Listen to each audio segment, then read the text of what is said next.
News కి స్వాగతం. Atmakur municipality Telugu Desam party అధ్యక్షులుగా నన్ను ఎంపిక చేసినందుకు ఆంధ్రప్రదేశ్ రాష్ట్ర ముఖ్యమంత్రి వర్యులు శ్రీ నారా చంద్రబాబు నాయుడు గారికి, ఆంధ్రప్రదేశ్ రాష్ట్ర దేవాదాయ ధర్మాదాయ శాఖ మంత్రులు శ్రీ ఆనం రామనారాయణ రెడ్డి గారికి నా హృదయపూర్వక ధన్యవాదాలు. తెలుగుదేశం పార్టీ నాయకత్వం నన్ను ఆత్మకూరు మున్సిపాలిటీ కన్వీనర్గా నియమించడం నాకు గర్వకారణం. నాపై నమ్మకాన్ని ఉంచిన మా పార్టీకి హృదయపూర్వక కృతజ్ఞతలు తెలియజేస్తున్నాను. పార్టీ ఆవిర్భావం కోసం నిజాయితీగా నిబద్ధతతో పనిచేయడమే నా ధ్యేయం. దీనికి సహకరించిన ఆత్మకూరు మున్సిపాలిటీలోని తెలుగుదేశం పార్టీ నాయకులకు, కార్యకర్తలకు, కుటుంబ సభ్యులకు, తెలుగుదేశం పార్టీ అభిమానులకు నా కృతజ్ఞతలు అంటూ మీ తుమ్మల చంద్రారెడ్డి, ఆత్మకూరు మున్సిపాలిటీ అధ్యక్షులు.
మా ప్రీతమ నాయకులు, రాష్ట్ర దేవాదాయ ధర్మాదాయ శాఖ మంత్రులు, ఆత్మకూరు నియోజక ఎమ్మెల్యే ఆనం రామనాయుడు గారు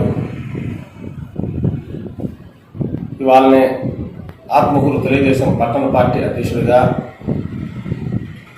నన్ను నియమించడం జరిగింది.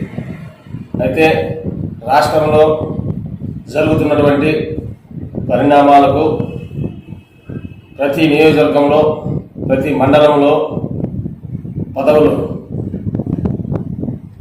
వార్డు కానించి బూత్ స్థాయి కన్వీనర్లు కానించి మండల స్థాయి వరకు కమిటీలన్నీ కూడా వేయడం జరిగింది. అయితే కొంతకాలంగా ఇవన్నీ కూడా మనం ఆత్మకూరులో అన్ని వార్డులు అలాగే బూత్ కన్వీనర్లు కూడా వేయడం జరిగింది. పట్టణ కమిటీ అలాగే మండల కమిటీలన్నీ కూడా అందరూ కూడా నియమితులయ్యారు. కొంత ఆలస్యంగా ఆత్మకూరు టౌన్ రూరల్ ఈరోజు కన్ఫామ్ చేసి ఇవాళ ఉదయం 10 గంటలప్పుడు మా ప్రీతమ నాయకులు రామనాయుడు గారు అట్లా చౌదరిని ఇట్లా నన్ను తెలుగుదేశం పార్టీ అధ్యక్షుడిగా మరోసారి నాకు అవకాశం ఇచ్చినందుకు ఆయనకు కృతజ్ఞతలు అలాగే ఆయనకు ధన్యవాదాలు తెలుపుకుంటూ నాకు ఇచ్చిన అవకాశాన్ని, నాకు ఈ పార్టీలో నేను చాలా కాలంగా పట్టణ పార్టీ అధ్యక్షుడిగా కొనసాగుతున్నాను. నా మీద నమ్మకంతో ఇచ్చినందుకు మరొకసారి ఆయన ధన్యవాదాలు తెలుపుకుంటాను. ఎందుకంటే నిరంతరం తెలుగుదేశం పార్టీకి నేను ఎప్పుడు విధేయుడిగా పనిచేస్తుంటాను. అలాగే తెలుగుదేశం పార్టీ కార్యకర్తలు ఏ ఒక్కరికి ఏ ఆపద వచ్చినా కానీ నేను ఉండాలంటూ ముందుకు పోతున్నాననే మంచి ఉద్దేశంతోనే ఇవాళ నాకు ఈ పదవి మళ్ళీ కూడా దక్కడం జరిగింది. మరి రాష్ట్రం అంతా కూడా ఇవాళ రేపు మినీ మహానాడు అయిపోయింది, నిన్న అలాగే ఇవాళ పార్లమెంటు మహానాడు అయిపోయింది.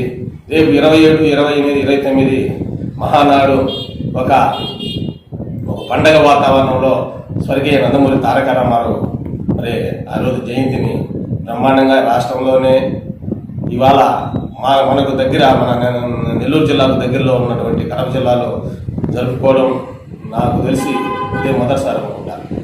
ఇది మొట్టమొదటిసారిగా కడప జిల్లాలో జరుపుకోవడం చాలా ఆనందదాయకం. ఎందుకంటే దగ్గరగా చాలా మంది అభిమానులందరూ కూడా అక్కడికి వెళ్ళి ఈ కార్యక్రమాన్ని జయప్రదం చేసేదానికి అందరూ కూడా వాళ్ళ యొక్క కృషి చేస్తారని చెప్పి కూడా మరొకసారి నేను వినియోగించుకుంటున్నాను.